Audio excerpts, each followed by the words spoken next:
The fat man stopped and stared. He was not very pleased to see Holmes. "Why, yes, of course," he said. "You are Mr. Sherlock Holmes, the private detective. Yes, I remember you well. This is an interesting crime, Mr. Holmes. A man has been murdered and jewels worth £1,000,000 are missing. What do you think happened?" "Well," began Holmes. But Inspector Jones did not want to listen to my friend. He thought his own ideas were better. "Listen, Mr. Holmes, I will tell you what I think," he said importantly. "This man, Thaddeus Sholto, tells me that he was with his brother last night. They discovered the treasure together. He was the last person to see his brother alive. Now I think that Thaddeus Sholto killed his brother. Then he ran off with the jewels." "Oh no, it isn't true," cried Thaddeus Sholto. "What about the poisoned thorn in the dead man's skin?" asked Holmes. "And the paper with the sign of 4? "The thorn belongs to Thaddeus Sholto," replied Jones quickly. "I don't think the paper is very important. Perhaps it's a trick. But wait a moment. What's that up there? I see a hole in the ceiling. I must have a look." Inspector Jones went quickly up the steps. We heard him moving about noisily in the room above. Then he came down again. He was hot and dusty. "I know everything now," he cried. "I have found a door which leads out onto the roof.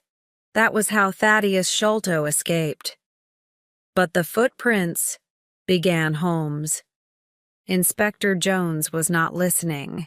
He had not noticed the tiny footprints. He turned to Thaddeus Sholto. The poor man was shaking with fear. "Mr. Sholto," said Jones, "I arrest you for the murder of your brother." "I didn't do it," Thaddeus said. "Please, Mr. Holmes, believe me." "Don't worry, Mr. Sholto," said Holmes. "I know that you didn't kill your brother. I will find the murderer." Inspector Jones turned to Holmes angrily. "Listen, Mr. Holmes," he said. "This is a matter for the police. It has nothing to do with you. Good night, gentlemen." Inspector Jones and the policeman took Thaddeus Sholto away. A few minutes later, the house was quiet again. Chapter 9. The Dog That Loved Creosote. "The police don't want my help, Watson," said Holmes as soon as the inspector had gone. "Inspector Jones thinks he has solved the crime and caught the murderer, but they have arrested the wrong man." I agreed with Holmes. I was sure that Thaddeus Sholto was not the murderer. "We must be quick, Watson," said Holmes. "I want you to do 2 things. First, take Miss Morstan home. Second, go to this address, 3 Pinchin Lane. Ask for Mr. Sherman. He has an old dog called Toby. I want you to bring Toby here. Meet me here in 2 hours' time." I took Miss Morstan home in Thaddeus Sholto's cab. She was very upset by what had happened and spoke very little. I promised that I would visit her the next day. Then I went to the address which Holmes had given me. It was the middle of the night, and the streets of London were black and silent. As the cab went along, I thought about everything that had happened. We had discovered the truth about some things. The death of Captain Morstan, the sending of the pearls to Miss Morstan, the advertisement, the letter. All these things were clear. Now there were other mysteries which we had to solve. Where was the Indian treasure? What was the plan found in Morstan's luggage? Who wanted Bartholomew Sholto to die? Where were the pygmy and the wooden-legged man? What did all these things mean? And what was the mysterious sign of 4? I hoped that Sherlock Holmes would discover the answer to these questions. Soon I arrived in Pinchin Lane, the address where Holmes had sent me. It was a very poor street, and the houses were old and dirty. I found house number 3 and knocked on the door. After some time, a face looked out from a window above. It was not a friendly face. "Who are you?" said the face angrily. "What do you want?" "Come down and open the door," I said. "I have something to ask you." "Go away at once," said the face. "If you don't, I'll let out 50 dogs upon you." "My friend, Mr. Sherlock Holmes," I began. At these words, the window suddenly shut, and a few minutes later the door opened. I saw an old man with gray hair and a beard holding a candle in his hand. "Come in, sir," he said. "I'm Mr. Sherman. I'm sorry that I was rude. I didn't know that you were a friend of Sherlock Holmes." I went into the small, dirty house and stopped in astonishment. There were cages everywhere I looked. All the cages contained different kinds of animals. I could see their eyes shining in the candlelight. "What does Mr. Holmes want?" asked the old man. "A dog called Toby," I answered. "Toby is my best dog," said Mr. Sherman. "He loves to follow strong smells, especially the smell of creosote. That's his favorite." "That's why Mr. Holmes wants him," I said. "Wait here. I'll go and get him." The old man came back after a few minutes. He was pulling a dog on a lead. The dog looked very strange. It had very long ears and very short legs, and its eyes were large and sad. "This is Toby," said Mr. Sherman. "He'll go with you. He's a friendly dog."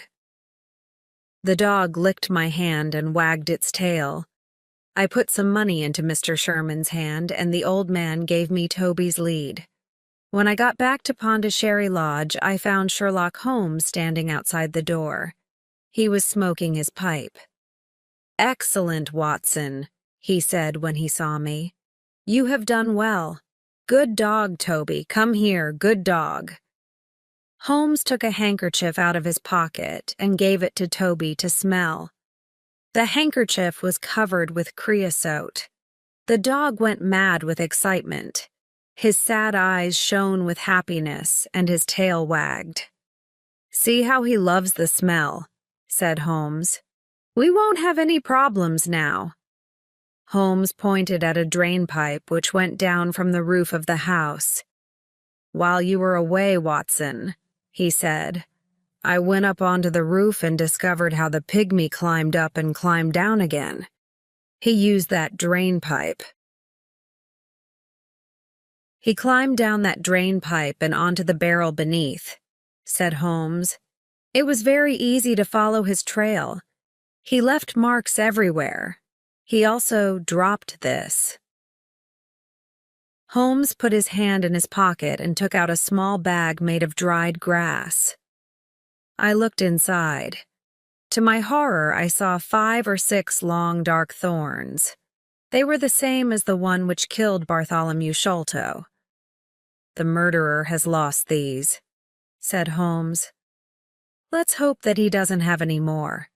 Don't touch them, Watson. They are poisoned. But come, where's Toby? We must begin." Holmes took Toby's lead and pulled the dog to the bottom of the water barrel. Toby smelled all round carefully. Suddenly, he began to bark excitedly. He had found his favorite smell, the smell of creosote. Then he started to pull at his lead. "He's on the trail!" cried Holmes. "Let's go!" Chapter 10. The Hunt Begins. Toby pulled at his lead and ran quickly through the grass. He ran so quickly that it was difficult to follow him. The sky was beginning to get light now. Toby ran along the paths in the garden under the trees and bushes. Then he reached the garden wall and ran along beside it. Finally, he stopped at a place in the wall where the bricks were loose. "This is the place where they got into the garden," said Holmes. "It is easy to climb up and down here. Look, do you see this mark? It is the print of a man's hand." He pointed at a flat stone. I saw a dirty hand print on the stone. Holmes picked up the dog and climbed over the wall. I followed. Toby soon found the trail again. Toby did not look to the right or the left. He ran straight ahead with his nose to the ground. He loved the smell of creosote. Nothing could stop him from following it. As we hurried along, I thought about the wooden-legged man and the pygmy. I wondered what would happen when we found them. I knew that they were dangerous. I wished that I had brought my gun with me. Toby was still following the trail. Now we were passing through small, narrow streets. The people were just beginning to wake up. The men were going on their way to work. The women were opening the windows and cleaning their houses. Suddenly, Toby ran down a path. This path led straight down towards the River Thames. Soon the river appeared in front of us. Toby ran faster and faster. The path went down to the water's edge. It ended at a small wooden jetty. Toby stopped. He ran backwards and forwards trying to find the smell. He looked up at us sadly with his large eyes. He did not know what to do. "They have got into a boat here," said Holmes. There was a small house beside the jetty. A notice was hanging from one of the windows. On it was written in large letters, "Mordecai Smith, Boats and Steam Launch for Hire." There was no one on the jetty. Several small boats were near the jetty on the bank of the river. Holmes looked at these boats. "I wonder where the steam launch is," he said. "I think we must ask a few questions." He knocked loudly at the door of the house. A large woman with a red face opened it. A child was crying somewhere inside the house. I saw that the woman was very upset about something. She had been crying. "Good morning," said Holmes politely. "Are you Mordecai Smith's wife?" "Yes," replied the woman. "What do you want?" "Could I speak to your husband, please?" asked Holmes. "No, you can't. He isn't here. I haven't seen him since yesterday morning." "Oh," said Holmes, "I wanted to hire a boat." "Well, perhaps I can help you," said Mrs. Smith. "Which boat do you want?" "I wanted to hire the steam launch. I have heard it is a very good boat. Let me see. What's the name?" The Aurora, sir," said Mrs. Smith. "Oh, yes, that's right. I remember now. But where is the Aurora?" said Holmes, looking around. "I don't see a steam launch anywhere." "Oh, sir, my husband has gone in the Aurora," Mrs. Smith replied and burst into tears. "I'm very worried about him. I don't trust that wooden-legged man." "What wooden-legged man, Mrs. Smith?" asked Holmes in a surprised voice. "I don't know who he is, sir, but my husband went with a wooden-legged man in the Aurora yesterday morning and hasn't come back." Chapter 11. Mastery on the River. "I'm very sorry to hear that, Mrs. Smith," said Holmes. "Tell me, was this wooden-legged man alone?" "I don't know, sir. I didn't see anyone else. But it was very dark. It was 3 o'clock in the morning. I could not be sure." "What does the Aurora look like?" asked Holmes. "The Aurora is black, sir, with 2 red stripes down each side. It has a black funnel with a white stripe. The Aurora is the fastest boat on the river," answered Mrs. Smith. Holmes looked worried. "That's very interesting," he said. "Try not to worry about your husband, Mrs. Smith. I am going up the river myself. If I see Mr. Smith, I will tell him that I have seen you. Goodbye." "Goodbye and thank you," said Mordecai Smith's wife. She had stopped crying. She went inside her house and closed the door. "Watson, we must find Mordecai Smith and the Aurora as soon as possible," said Holmes. "Mordecai Smith and the wooden-legged man are working together. Smith has taken the 2 murderers in his steam launch. They are all hiding somewhere on the river." "It will be easy to find them," I said. "You must tell the police at once." Holmes shook his head.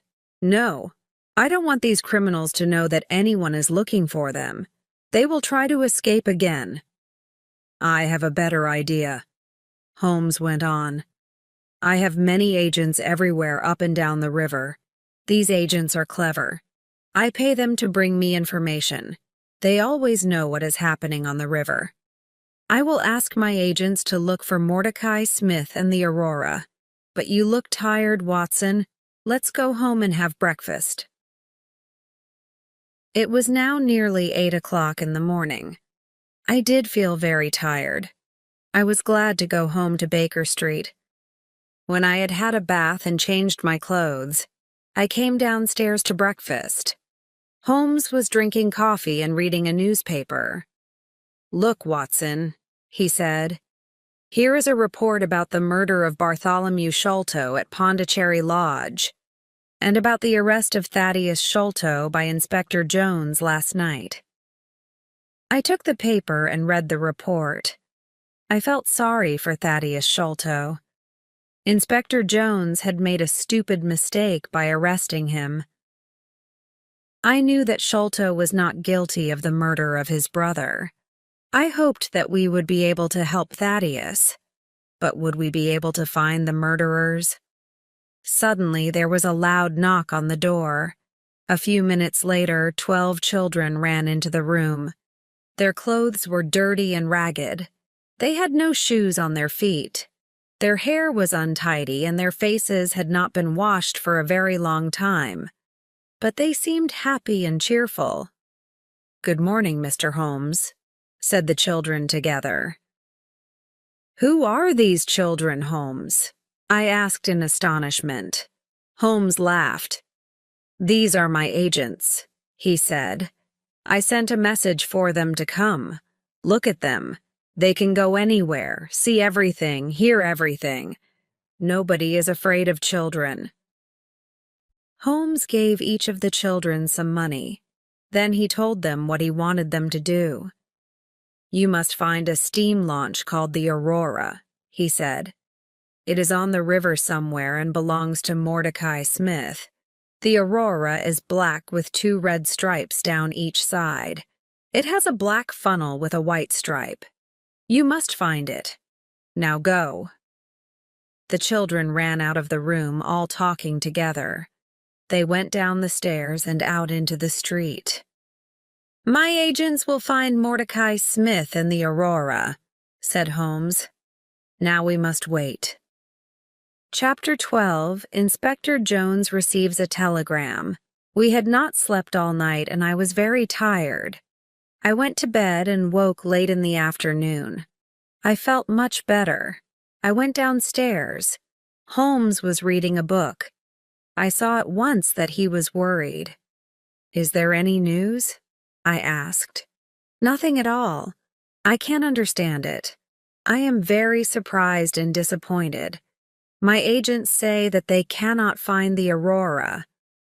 "Can I do anything to help?" I asked. "Nothing." "Then I'll take Toby back to Pinchin Lane. Then I'll go and see Miss Morstan and tell her what has happened."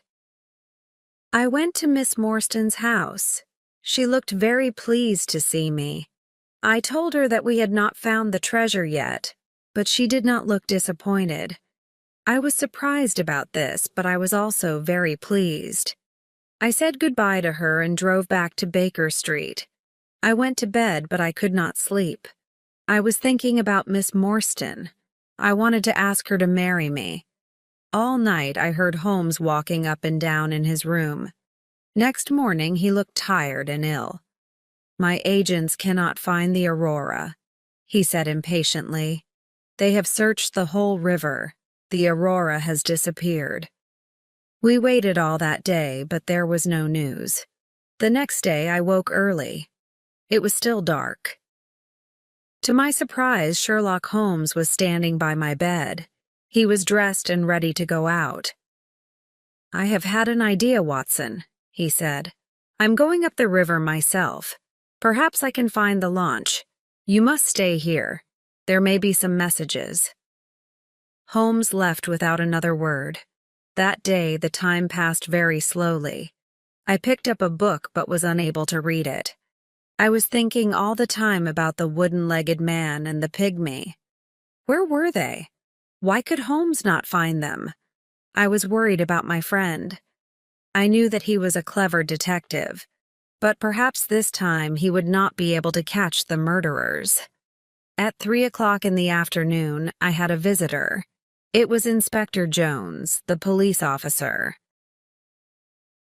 I was astonished. Inspector Jones had changed completely. 2 days ago, he had been very rude to Holmes. He had not wanted his help. Now he was very quiet and polite. "Good afternoon, Dr. Watson," said Inspector Jones. "I'm afraid that I made a bad mistake. I have had to let Thaddeus Sholto go. Sholto has proved that he was at a friend's house when his brother died." Inspector Jones looked so sad that I began to feel sorry for him. "I've received a telegram from Sherlock Holmes," the inspector went on. "Here it is." I took the telegram and read it. "Inspector Jones, go to Baker Street at once. Wait for me there.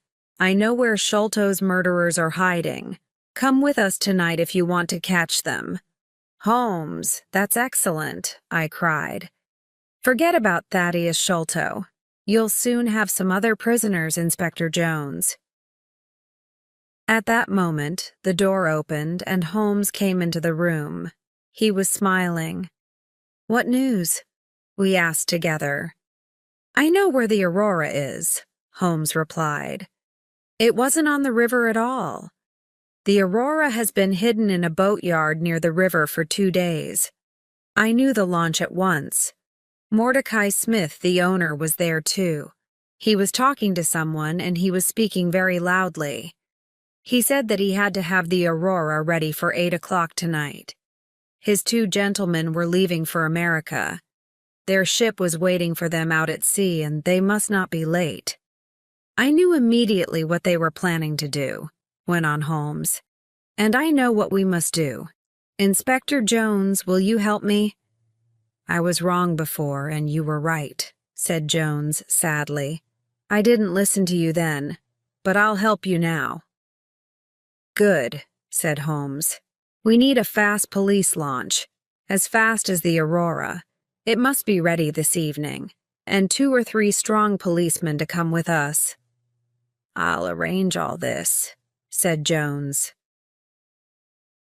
"Excellent," said Holmes.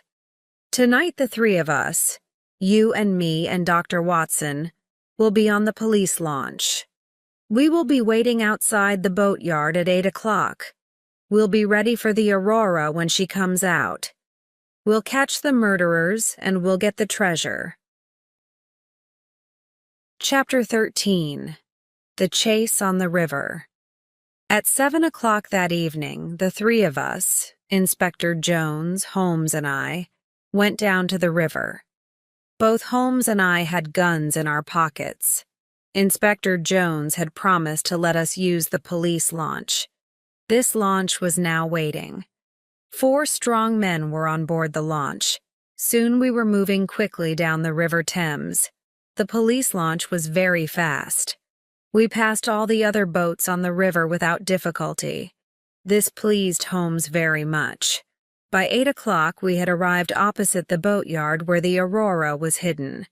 It was now dark. We waited. 10 minutes passed. Suddenly a launch came out of the boatyard. It was black with 2 red stripes. It was moving very quickly. "That's the Aurora," cried Holmes. "Follow it quickly. Faster, faster, we must catch them." We were going so fast that the police launch started to shake. But we could not get near to the Aurora. The chase became more and more exciting. We went in and out between other boats. Many times I closed my eyes. I was sure that we would hit something. At last we got closer to the Aurora. Inspector Jones turned on a light and shone it on the Aurora. "Stop," he said. "Stop. We are the police." In the lamplight, we could see some men on board the Aurora.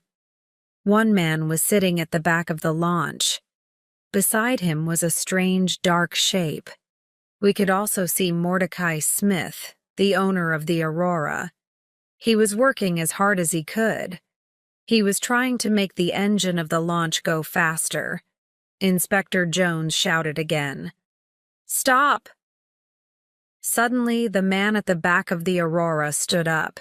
He shouted at us angrily. He was a big, strong man. Then I noticed that his right leg was missing. There was a wooden stump in its place. This was the wooden-legged man. At the sound of the man's voice, the strange dark shape beside him moved. It was a small dark man, the smallest man I have ever seen.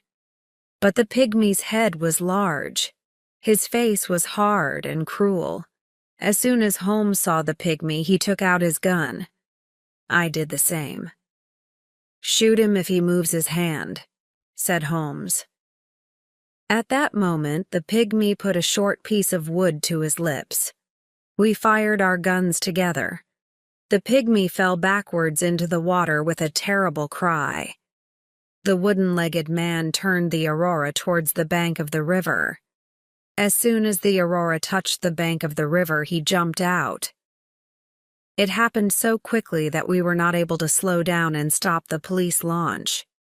The man had landed in the soft, wet mud of the riverbank, but his wooden leg had stuck in the mud. He could not move. We managed to turn the police launch round. We went towards the wooden-legged man and threw him a rope. Then we pulled him up over the side of our launch. Mordecai Smith was still on the Aurora, but he did not try to escape. We tied the Aurora to our launch. The chase was over. On the deck of the Aurora, there was a big, heavy chest. We were sure that it contained the Agra treasure. We carried the heavy box onto the police launch. Suddenly, Holmes stopped and pointed. "Look," he said. I looked where Holmes was pointing. I saw one of the pygmy's poisoned toms. It was fixed in the wood where Holmes and I had been standing. The poisoned thorn had passed through the air between us. Holmes was smiling, but I felt cold and sick. We had escaped a horrible death. As we went back up the river, we shone our light on the water. We were looking for the body of the pygmy, but we saw nothing. His body still lies somewhere at the bottom of the River Thames. Chapter 14. The treasure is lost. The wooden-legged man was our prisoner. He was sitting in the police launch opposite the treasure chest. He was about 50 years old. He had black curly hair and a black beard. He did not look angry anymore. He was not interested in anything. "What's your name?" Holmes asked him. "Jonathan Small," replied the man. "Jonathan Small," repeated Holmes. He took out the piece of paper which had been found in Captain Morstan's luggage. Holmes read out what was written on the piece of paper. Jonathan Small, Muhammad Singh, Abdullah Khan, Dostakbar, the sign of 4. "Give me that paper," said the man. Holmes gave it to him. "Yes," Small said. "I am one of the sign of 4. This paper is a plan of the fortress at Agra in India. My 3 friends and I found the treasure many years ago. Tonight I have lost the Agra treasure, and you have killed my dear friend Tonga. I am not sorry about the deaths of Sholto and his son. I'm not sorry about anything. Do what you like with me." "You will tell us your story later," said Holmes. "But first, Watson, would you take the treasure to Miss Morstan?" "I shall be pleased to do that," I said. But I was not speaking the truth. I did not want to take the treasure to Miss Morstan. I did not want her to become a rich woman. "Inspector Jones and I will take our prisoner to Baker Street," said Holmes. "We'll meet you there, Watson." Then Holmes turned to Jonathan Small. "But where is the key of the treasure chest?" "At the bottom of the river," replied Jonathan Small. "Why did you throw it away?" cried Inspector Jones angrily. "You have made things very difficult for us." Jonathan Small did not speak. He did not care what Jones said. When we got to the jetty, I got out of the launch with the treasure chest. I found a cab and drove to Miss Morstan's house. Miss Morstan was sitting by the window. She was wearing a pretty white dress and her hair was shining brightly in the lamplight. "How nice to see you," she said when she saw me. "Do you have any news?" "I have brought something better than news," I said, trying to speak happily. "I have brought the Agra treasure." I put the heavy chest down on the table. Miss Morstan did not look very excited. "So, this is the famous Agra treasure," she said. "Yes," I replied. "Half of it belongs to you and half to Thaddeus Sholto. You are a rich woman now, Miss Morstan." "The treasure can wait," she said. "First, I want to hear all about your adventures. Please sit down and tell me everything." So I told her everything that had happened. I told her how Holmes found the Aurora. I told her about Inspector Jones and Thaddeus Sholto. I told her about the chase on the river, the death of the pygmy, and how we had caught Jonathan Small. "How brave you are," she said. "I didn't know that you were in such terrible danger." "It's finished now," I said. "Let's open the treasure chest. There isn't a key. How can we open the chest?"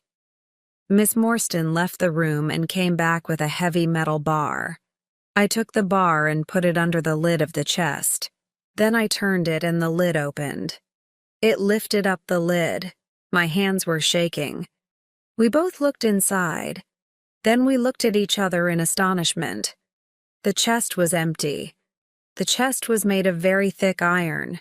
This was why it was so heavy. "The treasure is lost," said Miss Morstan quietly. "Thank God," I said. "Why do you say thank God?" asked Miss Morstan. "Because now I can ask you to marry me," I replied, holding her hand. "Because I love you, Mary. Now you are not going to be rich, so I can tell you my feelings. That is why I said thank God." "Then I say thank God too," she whispered. Chapter 15. The Sign of 4.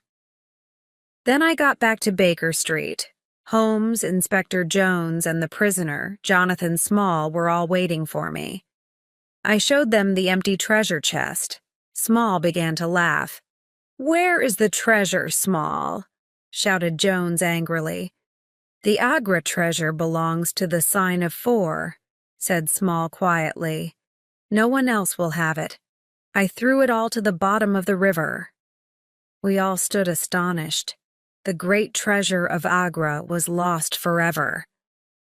"The Agra treasure is unlucky," said Small. "It has never brought happiness to anyone. It brought death to Captain Morstan.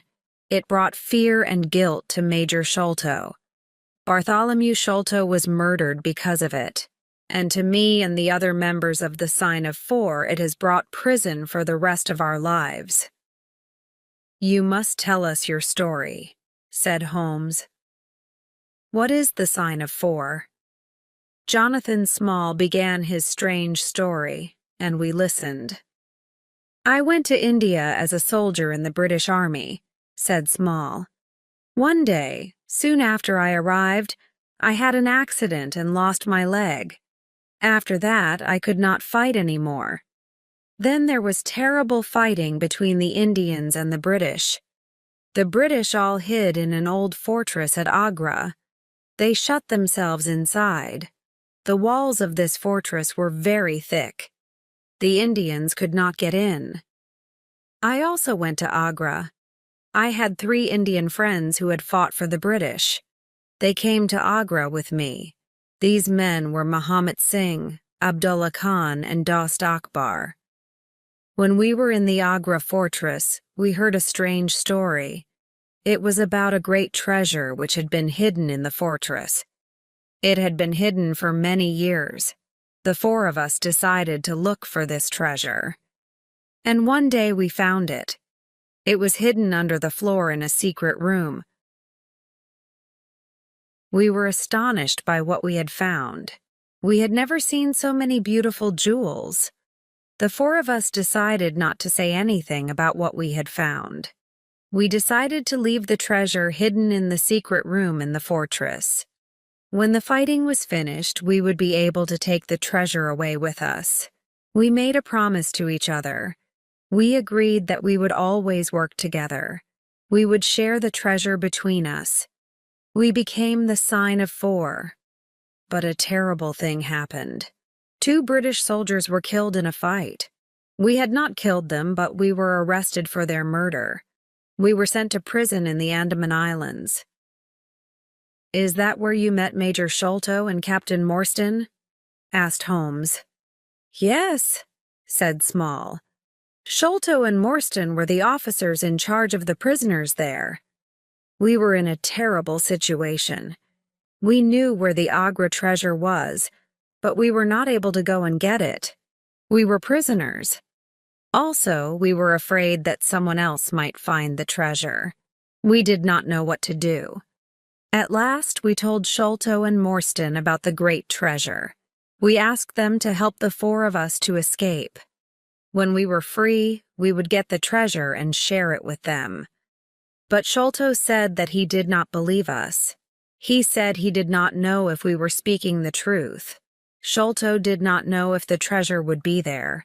He said he would go to India. If he found the treasure, he would come back. He would help us escape from prison. Sholto asked the four of us to give him a plan of the fortress at Agra. We did not want to give Sholto the plan. I didn't trust him. But in the end, we had to agree. We gave one plan to Sholto and another to Morstan. Sholto went to India, but he never came back. He found the treasure and took it to England. He stole it from the Sign of Four and also from his friend Morstan. And from that day, I decided to have revenge on Sholto. Small was silent for a few moments. He was thinking about what Sholto had done. Then he went on with his story. "I made friends with one of the people of the Andaman Islands," he said. "The people there are pygmies. They are very small, but they are very brave. One day, I found one of these pygmies lying under a tree. He was very ill. I looked after him. He slowly got better. He became my friend. His name was Tonga. Tonga helped me to escape from the islands. He had a small boat. One dark night, we put lots of food into the boat and we sailed together from the Andaman Islands." Holmes had been listening carefully while Small told his story. Now he spoke. "Ah, I understand," he said. "Major Sholto received a letter. What was written in the letter frightened him to death. It must have been the news of your escape which killed him." Small went on with his story. "At last Tonga and I reached London, but I was too late to have revenge on Sholto. Sholto was dying. He saw my face at the window. That night I got into his room and left a message. It was from the Sign of Four. Tonga and I waited 6 years. We watched Pondicherry Lodge and Bartholomew Sholto carefully. When Bartholomew Sholto found the treasure, we knew about it immediately. With Tonga's help, I got into his room. Tonga killed Bartholomew Sholto with a poison thorn. We took the treasure, left the paper, and went. I had paid Mordecai Smith to take us to a ship. We were planning to go to America. But now everything has changed. Tonga is dead, and I am your prisoner. And the Agra treasure is lost forever." We were all silent. We were thinking of the great treasure which was lost in the mud at the bottom of the River Thames. Perhaps it was better there. Dr. Watson, said Holmes, when Inspector Jones had taken Small away. That is the end of our adventure. Yes, I said, but I have some very good news. Miss Morstan and I are going to get married. Excellent, said Holmes. The Agra treasure has at last brought happiness to someone.